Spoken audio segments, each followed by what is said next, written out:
Parfois, tu verras, il y a des moments où ça descend de 30%. Et ça s'est vu, voire même de plus encore. Par exemple, crise Covid, très grosse descente, extrêmement grosse descente. Je pense qu'on a perdu 25% sur le marché. Enfin, franchement, c'était énorme. Quand tu es dans ce moment-là, je peux te dire qu'il faut être vachement solide et avoir préparé des stratégies bien avant que ça arrive. Pourquoi ? Parce qu'en fait, quand tu vois que tu as mis, imaginons que tu as mis une grosse somme, je sais pas, tu as 10 000 euros de côté. Sur ces 10 000 euros, tu as 8 000 euros qui est investi en bourse. Et là, tu vois 25% de ce que tu t'es embêté à mettre pendant des mois et des mois qui partent à la poubelle. Bah là, faut être costaud. Et souvent, tu ne l'es pas assez. Surtout les premières fois, tu ne l'es pas assez, donc tu revends dans la précipitation. Et là, tu encaisses des grosses pertes. Parce qu'une fois que tu as vendu, tu as encaissé tes pertes. Ça ne reviendra plus jamais. Alors que si tu avais laissé courir, bah, au bout d'un moment, ça peut mettre longtemps, mais au bout d'un moment, ça serait remonté. Et le marché montre que, à long terme, la bourse monte. Ouais, voilà, c'est ça. À long terme. Bonjour à toi, je m'appelle Terry. Et moi, c'est Hugo. Et aujourd'hui, on va vous parler de notre podcast et principalement d'un point qu'on fait tous les mois qui s'appelle le point finance. Donc on va détailler pas mal de choses et on va rajouter une petite nouveauté spécialement ce mois-ci puisque on commence à avoir des questions plutôt variées. Et en fait, on les a trouvées tellement intéressantes qu'on s'est dit il faut qu'on en fasse un podcast. Donc aujourd'hui, épisode très spécial puisque c'est la première en quelque sorte FAQ, bien qu'on va pas faire que ça. Ouais. Mais on est très, très content de le faire. En fait, si je peux donner un peu plus de détails, effectivement, on reçoit des questions, évidemment. Et en fait, on s'est dit, mais tu vois, on a envie de changer de format, voilà, on innove, tu vois, on est des innovateurs. Donc, on change de format et on s'est dit, bah, quoi de mieux pour, vous parler directement et répondre directement à vos questions que le faire en vidéo, enfin, le faire dans les podcasts. Donc, on s'est dit, ça peut être hyper sympa parce que, bah, du coup, on interagirait avec vous et on vous donnerait des cas concrets, voilà, les vôtres. Donc appel à projet, voilà. Si vous avez des questions, n'hésitez pas à nous les poser. Posez-les sur les commentaires YouTube, sur Spotify, parce qu'on peut aussi mettre des commentaires. Sinon, envoyez-nous des messages privés sur Insta, on répond. Et puis on essaiera, voilà. Toutes les questions ne seront pas dans les podcasts. Il y en a où on essaiera de répondre en live ou en faisant des réels, des choses comme ça. Oui, on va essayer de varier un petit peu les plaisirs. Parfois, ce sera juste des réponses en message, soit parce qu'on l'a déjà dit, soit parce que c'est court. Mais voilà, on va essayer d'être un peu plus exhaustif dans notre façon de faire. Ouais, et puis en fait, on s'est dit, au lieu de parler de sujets, toi en tant que bâtisseuse, au lieu que tu nous écoutes sur des trucs qui sont un peu éloignés de toi, tu vois, genre stratégie DCA qu'on a déjà évoqué auparavant, on va plutôt vous prendre vos questions, parce que en fait, à la base, on s'adresse à des gens qui n'ont pas forcément investi en majorité, qui veulent s'y mettre. Donc, au lieu de vous rablater des choses, j'invente des mots ici. On invente des mots ici. C'est bon, ça passe. Eh ben, on prend des cas concrets, on y répond et on y met une petite touche personnelle avec nos expériences, savoir dans quel produit financier on investit, sur quelle plateforme, des choses comme ça. Et puis voilà. Sachant que nous, on avait une très grosse même connaissance théorique, parce que on est comme ça, on aime bien apprendre. On est deux ingénieurs, donc les choses sont pas faites par hasard non plus. Mais en plus, maintenant, on a une expérience un petit peu dans pas mal de domaines, donc on peut donner la théorie, la pratique. Parfois, on a aussi des articles, des gens qu'on connaît qui ont fait des choses. Donc voilà, on va essayer d'être vraiment le plus large possible, sans perdre les gens. C'est-à-dire qu'on va essayer aussi d'avoir des termes qui soient très simples. Des fois, on se rend compte que on dit RP vite, ça veut dire résidence principale, mais on l'a pas redit. Donc on va essayer d'être plus attentif à ça. Et puis n'hésitez pas à nous dire aussi si vous comprenez pas ce qu'on dit, parce que sinon les gars, si on communique pas, tu vois, on est une équipe là, on est ensemble, faut communiquer et ensuite on ira bien, tu vois. Surtout que moi j'ai des proches qui m'ont dit t'as de la chance que je connais parce que cet épisode là sinon j'aurais rien compris. C'est dire que parfois on se rend plus compte qu'on va loin en fait. Donc là on fait un vrai effort aussi pour vulgariser, pour essayer de vous apporter un maximum de valeur, d'information. C'est vrai. Bon, je te propose cette fois de commencer directement dans le vif du sujet pour faire justement la chose dont j'avais parlé dans le podcast précédent. Qu'est-ce que t'en dis ? Let's go, hein, vas-y, moi je suis chaud. Allez. Bon, du coup, je prends les questions de Rémi, donc tu te reconnaîtras, Rémi. Je vais pas donner toute ton identité. Donc, tu as posé 3 questions. La première, c'était, tu possèdes quel type de produit financier ? Alors, les produits financiers, donc c'est assez large. On va prendre tout ce qui va être la bourse classique, en fait. C'est-à-dire les actions, les obligations, mais ça peut être même un peu plus loin que ça et on va le voir ensemble. Ouais, parce que produits financiers, je pense que ça parle pas à tout le monde. En fait, j'ai pas de définition, tu vois. Je vais chercher produit financier. Qu'est-ce que ça veut dire? Toi, tu as une définition, toi? C'est les produits qui sont financiables. Voilà. Les produits financiers correspondent de manière générale aux intérêts générés par différents placements ou investissements effectués avec les excédents de trésorerie d'une entreprise. Ah oui, non, ça c'est spécial entreprise. Ouais, ok. Bah, ça nous dit rien du tout. En tout cas, on va donner ce qu'on a nous, et puis, voilà. et puis on va le développer un petit peu. Est-ce que tu veux commencer? Ouais, carrément, je suis chaud. En produits financiers, moi j'ai principalement de la bourse, des actions en bourse, des ETF, alors des actions et des ETF. ETF, c'est Exchange Traded Fund. C'est en fait des paniers d'actions, voilà, où on en a déjà parlé sur cette chaîne. Donc panier d'actions. Panier d'actions qui en fait permet d'avoir une bonne variété, de diversifier, de diminuer les risques, limiter les risques en tout cas. Voilà. Donc ETF. pour simplifier, c'est vraiment des petits morceaux d'actions. Donc l'action déjà c'est quoi? C'est une partie d'entreprise. Donc imaginons que tu détiennes 10 parts d'une entreprise alors qu'il y en a 1000, ça fait que tu as 1%.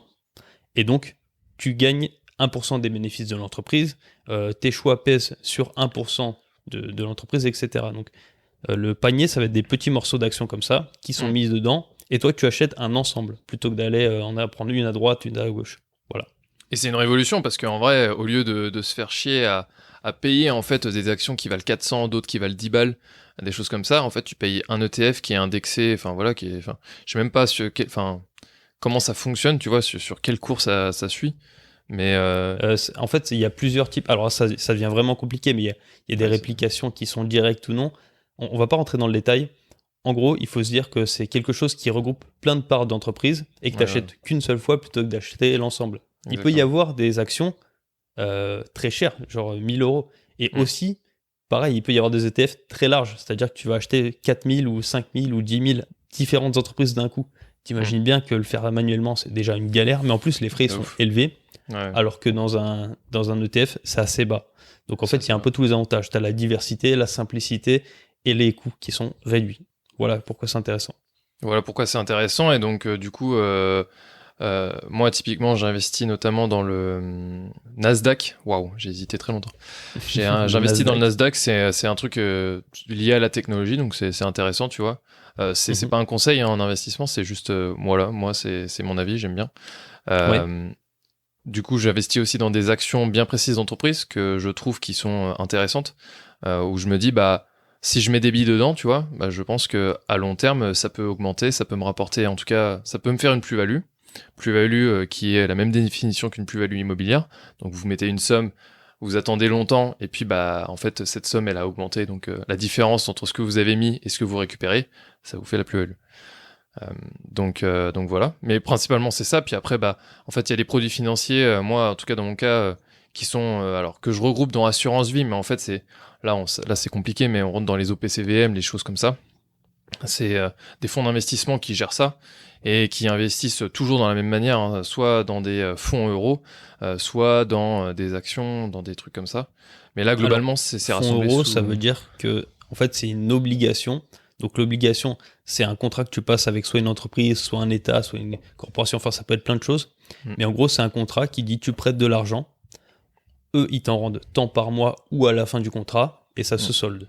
Voilà, c'est quoi une obligation. Quand c'est une obligation faite à l'État, on appelle ça un fonds euro, parce que c'est en euros. Voilà. Et ça, je le fais pas moi-même, hein. Je veux dire, je vais pas m'amuser à aller sur les places de trading et puis trader ça.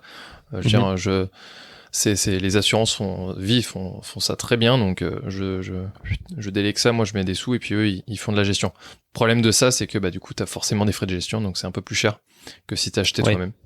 Mais bon, voilà. Et puis après, moi personnellement, en produits financiers, en vrai je suis tellement diversifié, mais globalement j'ai de la crypto, j'ai beaucoup de crypto, et j'ai de l'immobilier papier. Ok, donc l'immobilier papier, c'est un peu le même principe qu'une action, mais pour une foncière. Une foncière, c'est une société qui détient beaucoup d'immobilier, tout simplement. Exactement. Et toi, est-ce que je commence à être bon là pour vulgariser, t'as vu ça? Ouais, putain. Ça vient au tac et tout. Bien meilleur que moi, en tout cas. Non, c'est pas meilleur, mais en tout cas, ça va bien aujourd'hui, donc ça, c'est cool. Ouais, très bien. Et moi, j'ai la même chose que toi. C'est-à-dire que j'ai des actions, j'ai des obligations par le biais d'une assurance vie. J'ai pas mal de crypto, mais répartis en petites sommes à droite à gauche. Ok. Et pareil sur mes investissements sur les places financières. Donc les places financières, c'est la bourse en gros. J'ai 2 supports. Donc le PEA, qui est une enveloppe fiscale intéressante en France. Alors, on vous a déjà fait des épisodes là-dessus, donc allez les écouter si vous voulez vraiment plus d'infos. Mais grosso modo, c'est très peu fiscalisé, mais tu as quelques contraintes géographiques, des choses comme ça. Et Globalement, l'autre, c'est... Vas-y. Ouais, non, mais globalement, on va vous répéter la même chose tout le temps sur cette chaîne, hein, les gars. Pour que ça vous rende bien là-dedans. Et que. Non, mais c'est vrai. De toute façon, Mais on va aller peut-être un peu plus vite de temps en temps et tout, mais à la limite, s'il y a besoin vraiment, s'il y a des gens qui s'interrogent, on peut refaire un épisode plus détaillé ou alors faire un petit live, comme je disais tout à l'heure, où on explique ça. Complètement, absolument. Donc voilà, je disais que j'ai le PEA. Et j'ai aussi le CTO, donc c'est le compte titre ordinaire. Et là, c'est la façon classique d'investir en bourse. Tu es à la flat tax, donc ça veut dire que tu es taxé à 30%. Exactement. Et j'ai la répartition, si tu veux, c'est j'ai 10% sur le CTO et 90% sur le PEA. Ok. Ouais, donc voilà pour les produits financiers. Je pense qu'on a fait le tour. Ouais. Après, on n'a peut-être pas dit le détail de quelles actions exactement on prend, mais... Non. Bah, et puis ça sert à rien. Enfin, ça, c'est... Ouais. À la limite, Rémi, si tu veux vraiment, on te fera un détail pour nous ce qu'on fait, mais après, c'est pas des conseils en investissement. Clairement pas. On t'aide à le faire. À te lancer, je veux dire. Mais je pense que ça rejoint du coup une deuxième question qu'il avait. La deuxième question, c'est quels sont tes critères de sélection pour investir dans une boîte ? Alors ça, c'est intéressant. Ça, c'est intéressant parce que tu commences ou tu y vas ? Non, vas-y, je t'en prie. Ok. Alors ça, c'est hyper intéressant parce que avant, j'avais pas mal de critères justement pour la sélection des boîtes et c'est aussi ça d'ailleurs qui m'a retenu longtemps pour investir. Tu vas comprendre pourquoi. En fait, quand tu veux investir dans une société seule, tu es obligé de regarder beaucoup d'informations. Alors, les sociétés qui sont cotées en bourse, en fait, tu as des réglementations et du coup, beaucoup d'informations sont déjà données sur le net. Donc, tu peux les trouver sur n'importe quelle plateforme sur laquelle tu pourrais investir directement ou alors parfois sur les sites de la société. Et là, il y a vraiment beaucoup de critères. Tu vas voir que en général, tu as plusieurs centaines de pages avec quelques résumés qui font 2, 3, 6 pages, voilà. Mais si tu veux creuser un petit peu le sujet, il y a des tonnes d'indicateurs qui peuvent être regardés, il y a des tonnes de performances, de fonds, enfin bref, tu vas voir que c'est très compliqué. Ouais. Et finalement, au grand final, c'est très rare que tu investisses parce que tu as vraiment regardé l'ensemble des critères et que tu as fait une analyse statistique pointue qui te donne vraiment énormément de détails. Souvent, finalement, qu'est-ce que tu vas faire ? Tu vas le faire au feeling. Donc en fait, lire des tonnes de pages, regarder des tonnes de calculs pour au final investir sur l'entreprise qui te plaît, finalement, est-ce que ça a vraiment un intérêt ? Je suis pas sûr. Tu verras, il y a des dizaines, même des centaines, des milliers de vidéos sur YouTube qui parlent de ces fameux critères, lesquels Warren Buffett regarde, etc. Moi, j'ai choisi de faire beaucoup plus simple. Ouais. J'ai choisi de regarder des ensembles. C'est-à-dire que tout à l'heure, tu vois, on parlait des ETF. Par exemple, il y a l'ETF, l'un des plus connus, c'est le MSCI World. Il y en a plusieurs qui le répliquent, tu verras, il y en a plusieurs, mais en gros, c'est les 4400 plus grosses valorisations boursières du monde, en excluant quelques pays. Et là, tu vas voir que si tu investis là-dessus, tu regardes sur les 80 dernières... Non, ça fait peut-être pas 80 ans, mais sur les 30 dernières années, en fait, il y a une augmentation qui, au long terme, est assez lissée. Et en fait, du coup, si tu investis là-dedans, sur le long terme, naturellement, tu verras que ton argent va prendre de la valeur. Donc, en fait, quand j'ai compris ça, je me suis dit, mais pourquoi je me fais chier depuis des mois à regarder tous les critères, à aller comparer ci, ça, à passer des heures à regarder des vidéos YouTube pour savoir qu'est-ce que je dois faire, alors qu'en fait, le marché monte tout seul. Donc, autant suivre le marché, ne pas essayer de le battre. Et en plus, après, ça a été corrélé par plein de choses qu'on a vues ensemble.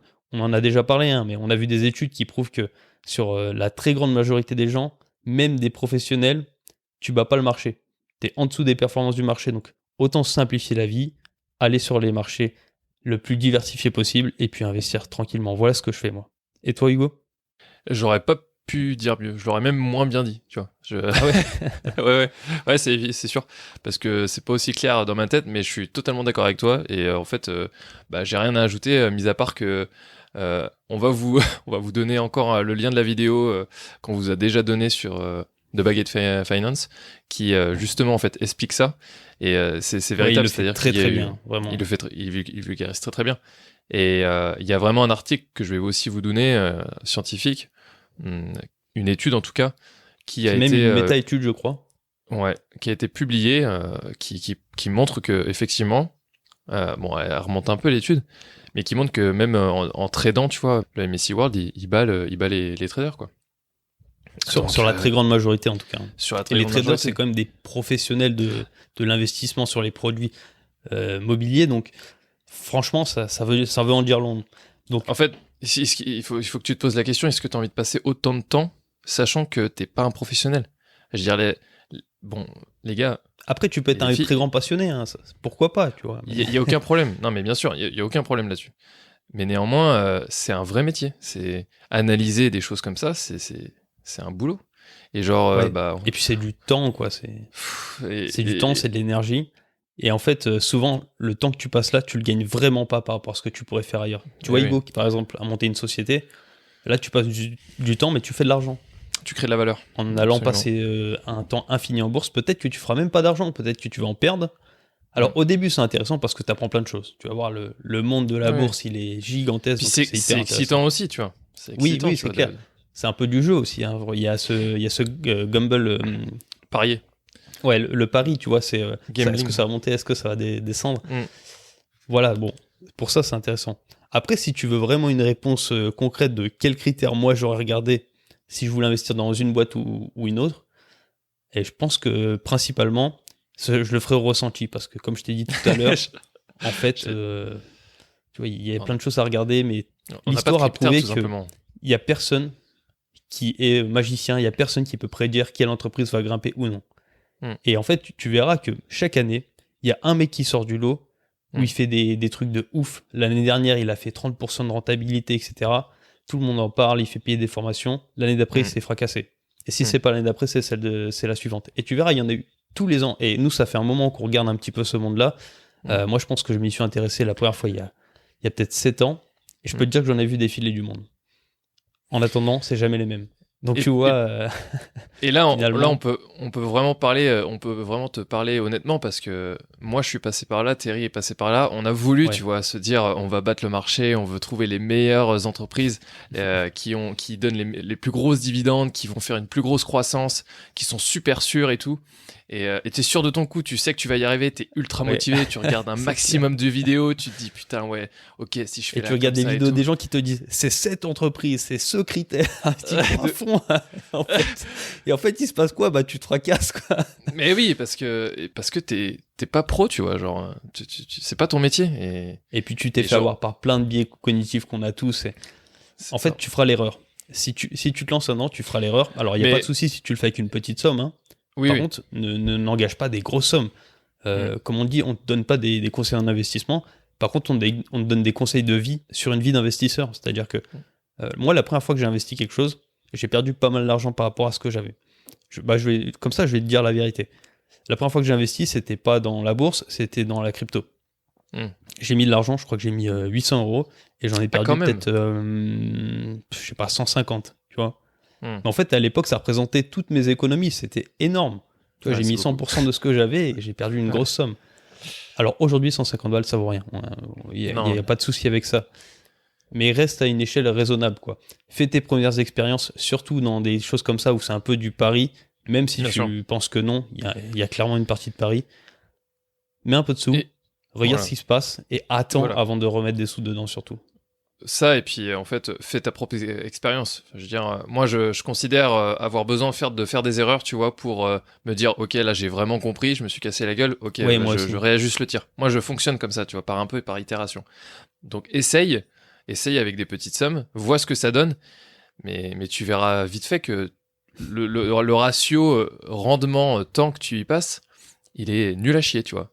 Donc, ensuite, une fois que tu auras fait tes expériences, reviens nous voir et nous dit ok les gars, bon j'ai compris, maintenant je vais investir dans la MSCI World, tu vois. Ceci n'est pas un conseil en investissement, mais je veux dire, après, t'investis dans un ETF, peu importe une génie, hein. On sait pas, mais pour 99% d'entre nous, et on pense pas être supérieur aux autres, et ben en fait ça fonctionne pas pour nous. Exactement. Donc pas de recette magique, juste un maximum d'économie de temps. Voilà. Et du coup, les critères, nous, ce serait quand même, je pense, principalement émotionnel. Le feeling. Après avoir Ouais. regardé que, bien sûr, la société n'est pas non plus en état catastrophique, hein, mais Ouais. quelque chose sur lequel on a un feeling, en fait. Exactement. Moi, c'est exactement ça. Moi, j'investis dans des actions comme dans l'entreprise, comme je vous ai dit. Mais tout simplement parce que soit je connais l'entreprise de l'intérieur, Soit tu y crois à mort. soit j'y crois à mort parce que, en fait, j'ai eu j'ai vu des infos qui me faisaient penser vis-à-vis de ce que je sais, tu vois, de mon expérience aussi, parce que, je veux dire, on a tous des domaines de compétences, on a tous des connaissances dans des choses, dans des trucs, tu vois.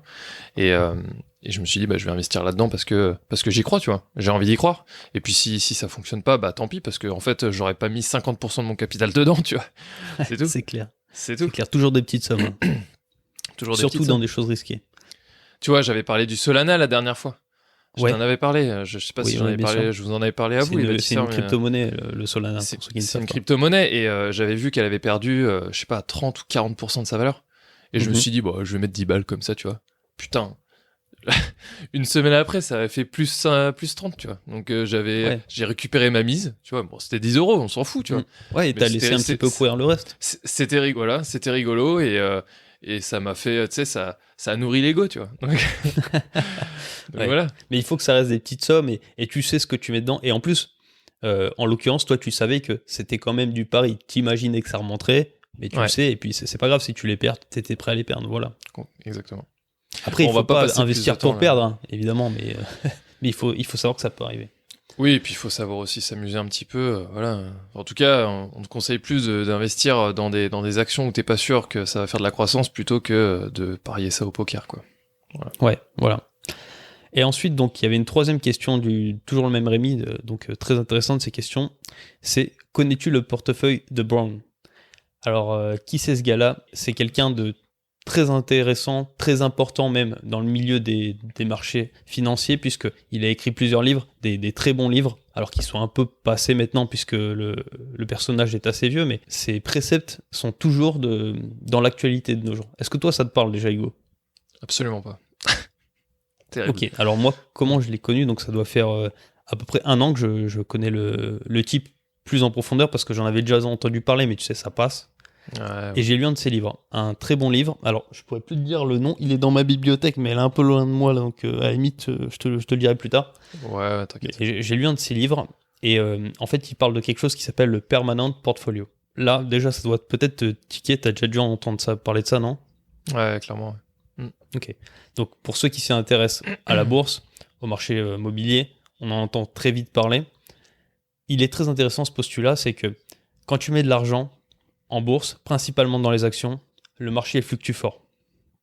Donc déjà, lui, il propose pas d'investir sur des courts laps de temps, il propose un peu comme nous, c'est-à-dire de le faire sur des échelles de temps plus éloignées, puisque, en fait, même si à court terme, une action peut prendre beaucoup de valeur ou en perdre beaucoup, sur le long terme, elle a tendance à monter si c'est suffisamment diversifié. Donc ça, c'est le postulat de base. Par contre, ce qu'il dit, c'est que quand tu as des gros pics, tes émotions sont fortement touchées. C'est-à-dire que quand ça monte de 20%, tu te penses être le roi du monde, t'es plus fort que tout le monde. En fait, tout le monde est dans une espèce d'euphorie et tu peux vite faire n'importe quoi. C'est Par clair. passion, par l'excitation. Genre l'inverse. faire une grosse connerie, genre acheter à plus 20%, tu vois. Ouais, alors voilà. Alors que ça se trouve, ça va faire moins 30 après, quoi. Alors pourquoi tu dis que c'est une connerie? Ça, c'est aussi intéressant d'expliquer. Parce qu'on n'est pas sûr les performances présentes ne présagent pas les performances futures. Voilà, Quand c'est ça. quand t'es dans l'euphorie, voilà, de dire putain, ça a fait plus de 20%, tu vois. En fait, t'es pas toi-même. Enfin, je veux dire, t'es possédé par tes émotions, ce qui fait que tu prends pas des décisions rationnelles, tu vois. Ouais, tu Donc, perds le côté un peu logique de la chose. Exactement. Et ça, c'est hyper dangereux. C'est hyper dangereux parce que tu peux faire des grosses conneries. Tu peux te dire, j'investis à 20%, tu vois, puis ça fait Tu te moins sens 30. invincible. C'est ça.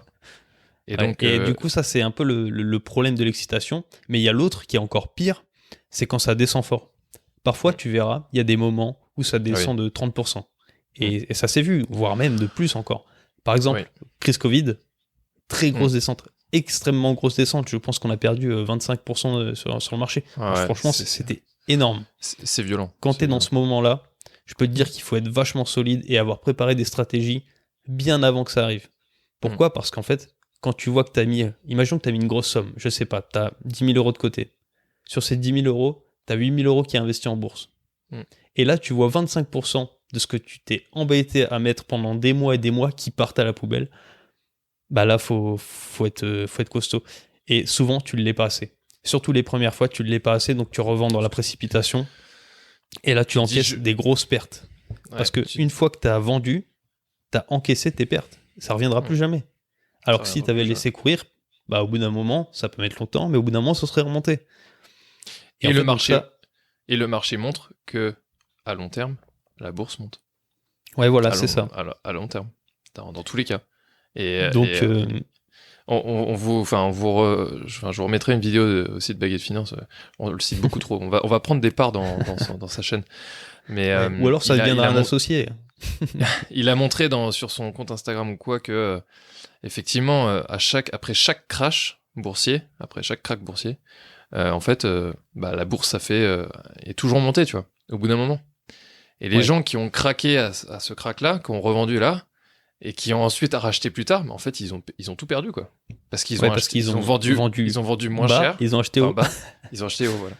Et généralement, ça, c'est la tendance globale. Et c'est ce qui aussi s'est vu avec les cryptos.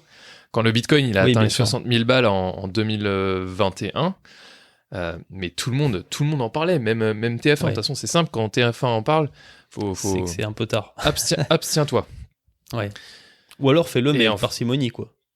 Légèrement, tous les mois, fais un petit DCA. Donc, DCA, c'est dollar cost average, ça veut dire que tous les mois, tu mets la même somme. Et une petite somme. Tu mets, je sais pas, 10 euros si t'as 10 euros, tu mets 50 si t'as 50. Bref, tu mets une somme qui est raisonnable. Et nous, on a acheté au plus haut, mais on a acheté par parcimonie. Et en fait, on a acheté des petites sommes, ouais. C'est ça. Ça a lissé, en fait, tout ça. Donc, on a acheté. Là, en ce moment, on achète très très bas, ce qui est incroyable. Mais on a aussi acheté un peu plus haut. Et au bout d'un moment, en fait, quand ça va remonter, en fait, tout ce qu'on aura acheté très bas, ça va faire des plus-values de fou furieux, quoi.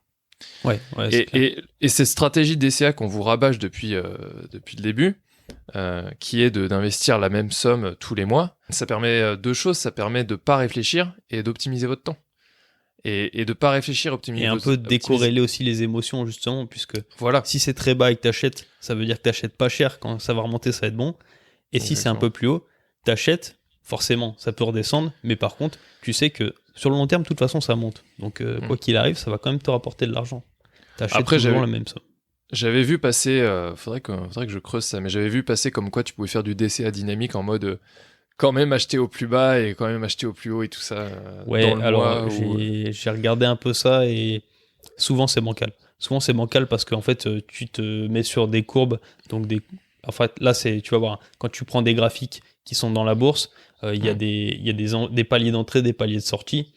Et en fait, si tu veux, c'est fait comme ça et c'est une gestion semi-automatique où c'est des ventes automatiques et des achats automatiques. Bon, si t'as le logiciel, que t'es vraiment très calé, pourquoi pas, mais c'est pas dingo, quoi. Ouais. En tout cas, c'est se prendre la tête mettre des très grosses sommes. Voilà. Ouais, voilà. Et puis tu te prends la tête, c'est toujours cette question-là. Nous, notre objectif, c'est de passer le moins de temps possible et de réfléchir le moins possible. Ouais. Et aller là où il y a de l'argent aussi. Et aller là où il y a... Oui, et puis donc, passer plus de temps à faire des visites IMO et à monter ta boîte, plutôt qu'à réfléchir à l'action et tout ça. C'est du long terme. Donc, en fait, ce que tu places, c'est simplement ne pas le laisser sur ton livret A parce que ça perd de l'argent à cause de l'inflation. On t'a déjà expliqué pourquoi. Et le mettre autre part, mais sur le long terme. Donc, ça sert à rien de réfléchir. Tu vas pas gagner 20%, tu vas pas gagner 10 000 balles demain, tu vois, ou l'année prochaine. La bourse, ça te rend pas riche du jour au lendemain, ça c'est clair. C'est vraiment très long terme. Donc, je vais simplement finir mon explication sur Brand, parce que sinon on va Oui, complètement. Vas-y. Donc voilà, il a fait ce postulat que c'est très bien la bourse parce que ça monte sur le long terme. Par contre, tu as des gros pics et du coup, les émotions rentrent en jeu et tu peux faire n'importe quoi. Donc, il a voulu trouver un moyen pour que ça monte, ton portefeuille monte, mais par contre, tu sois très serein. Et donc, il a trouvé quelque chose, il l'a testé pendant 30 ans avant de faire son livre et donc, il te montre les chiffres qu'il a obtenus. Et c'est vraiment très bluffant parce que, en fait, il va avoir 25% de plusieurs choses. 25% d'actions, très bien, on le connaît. 25% d'obligations d'État, donc on en a parlé précédemment, c'est parfait. On connaît aussi. 25% de cash, donc là c'est de la monnaie fiduciaire, c'est ce que tu vois. Fiduciaire, ça veut dire que c'est de la monnaie classique, c'est-à-dire euro, dollar, etc. Et 25% en gold, donc c'est de l'or. Et comme ça, quand tu as une baisse du marché de l'action, en général, tu vas voir que le cours de l'or et le cours des obligations, ça monte. Quand tu as une crise financière qui est plus long terme, tu vas voir parfois les obligations qui vont descendre, mais le cours de l'or et le cash vont valoir plus. Et en fait, chaque année, ils proposent de rebalancer une fois par an, donc très simplement, sans prendre de temps, très lazy comme investissement, très tranquille. Tu réinvestis. Ouais, il y a des fois comme ça, je trouve plus les mots. Je suis mort, putain. C'est parce que je l'ai lu en anglais, donc forcément, ça aide pas. Oui, bien sûr. Et donc, en fait, tu vas voir que les années où la bourse est montée très très fort, elle va prendre une place importante dans ton portefeuille. Au lieu d'être à 25%, à la fin de l'année, elle va peut-être être à 40%. Tu revends tout ce qui est au-dessus de 25 et tu rachètes les autres. Ça fait qu'en fait, tu as acheté peu cher le reste de ton cadran. Donc, il appelle ça un cadran, vu qu'il y a 25 de chaque. Les autres années où les actions vont être très basses, tu vas voir qu'elles vont prendre peut-être, je sais pas, 12-15%. Et là, tu vas en racheter pour que ça remonte à 25. Sauf que tu les as achetés pas cher. Donc, l'année d'après, en fait, elles vont grossir et inversement. Donc, et en fait, comme ça, en faisant cette rebalance, il arrive à avoir des performances qui sont très bonnes. Il est autour des 8%, alors que le marché de l'action classique était aux alentours de 9% dans ces années-là. Donc, en étant très lazy une fois par an, en étant très serein d'esprit, et en ayant un portefeuille qui a une courbe vraiment très plate sur le long terme, et ben en fait, il fait quand même des performances. Donc voilà pourquoi il est connu aujourd'hui. C'est de la tranquillité d'esprit, c'est de la simplicité, c'est quelque chose de très bien. Est-ce que c'est plus clair pour toi? Ouais, bah c'est complètement. Dites-nous moi, si vous voulez qu'on je le fais recreuse, pas. mais... Perso, Ouais, je sais pas si toi tu le feras, parce que j'ai d'autres stratégies, mais ça peut être intéressant de le faire, surtout si tu es un peu plus avancé en âge, ou alors si tu es un peu plus tranquille dans ton esprit, que tu as besoin d'être sérénisé par tes investissements. Bon, et du coup, ta stratégie, elle t'a rapporté combien ce mois-ci, Monterrey? Ah oui, c'est vrai qu'on n'a pas dit ça. C'est vrai que tous les mois, donc on fait un petit peu le bilan de ce qu'on fait. Donc ce mois-ci, j'ai fait plus 5,2%. Ah, c'est beau. C'est beau. Ouais, c'est pas mal, sachant que j'ai dépensé quelques centaines d'euros pour le chasseur IMO dont j'avais parlé dans un autre épisode et que je parlerai bientôt de nouveau. Trop bien. Et toi alors? Trop cool. Moi, ça va pas, Terry. Moi, j'ai fait moins 1%. Mais j'avais fait plus 11 le mois dernier, donc c'est plutôt cool. Moins 1%, c'est juste assez pour te faire une piqûre de rappel, donc ça va aller. Ouais, c'est ça. Mais toi, t'es à combien là depuis le début de l'année là? Depuis le début de l'année, donc j'avais eu des grosses dépenses, si vous vous souvenez, il y a 2 ou 3 mois. Au final, je suis à moins 5% par rapport à début janvier, en tout. Ok. Bah moi, je suis à plus 10%, mec. Donc, c'est pas mal. Hein. Ouais, franchement, à un tiers de l'année comme ça, premier trimestre, c'est pas mal, bravo. C'est pas mal du tout, merci. Bon, bah super. On vous fait des gros bisous, et puis d'ici là, continuez d'évoluer et d'investir. Il y a un accès à dire. Allez, la bise. La bise.